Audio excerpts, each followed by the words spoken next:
2011 తర్వాత దేశంలో జనాభా లెక్కలు నిర్వహించేందుకు కేంద్ర ప్రభుత్వం సిద్ధమైంది.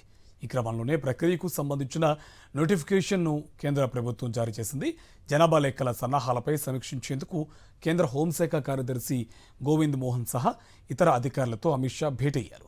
గెజెట్ రిలీజ్ అయిన నేపథ్యంలో జనాభా లెక్కల ప్రక్రియ అధికారికంగా ప్రారంభం కానుంది. 16 ఏళ్లుగా వాయిదా పడుతూ వస్తున్న జనగణన ప్రక్రియ వచ్చే ఏడాది ప్రారంభం కానుంది. 2 దశల్లో జనగణన ప్రక్రియ జరుగుతుందని ప్రభుత్వ వర్గాలు తెలిపాయి. స్వాతంత్ర్యానంతరం నుంచి 7 సార్లు జనగణన చేపట్టారు. ఈసారి జనగణన చేపడితే 8 సార్లు జనగణన పూర్తి చేసినట్లవుతుంది. తొలి దశలో భాగంగా హిమాలయ ప్రాంతాలైన జమ్మూ కశ్మీర్, లద్దాఖ్, ఉత్తరాఖండ్, హిమాచల్ ప్రదేశ్లో 2026 అక్టోబర్ 1 నుంచి, రెండో దశలో భాగంగా 2027 మార్చి 1 నుంచి దేశంలోని మిగిలిన ప్రాంతాల్లో జనగణనను చేపట్టనున్నారు. ఈసారి జనాభా లెక్కలతో పాటే కులగణనను కూడా చేపట్టనున్నారు. దీనికోసం మొత్తం 34 లక్షల మంది ఎన్యూమరేటర్లు, సూపర్వైజర్లు, 1.34 లక్షల మంది సిబ్బంది పనిచేస్తారు.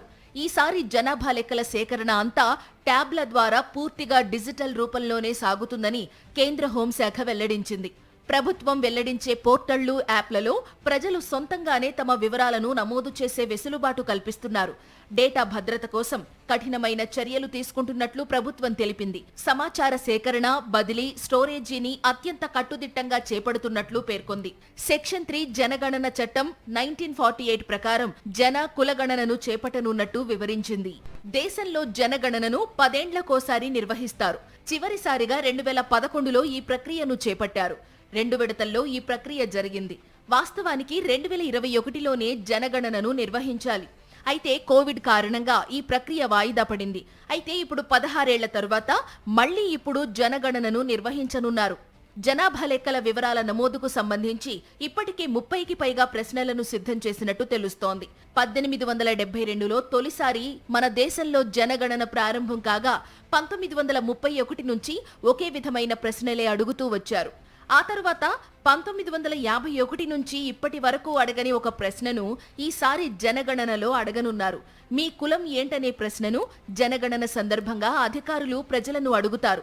ఈసారి జనగణనలో ప్రతి ఒక్కరికి తమ కులం గురించి చెప్పే ఆప్షన్ ఉంటుంది.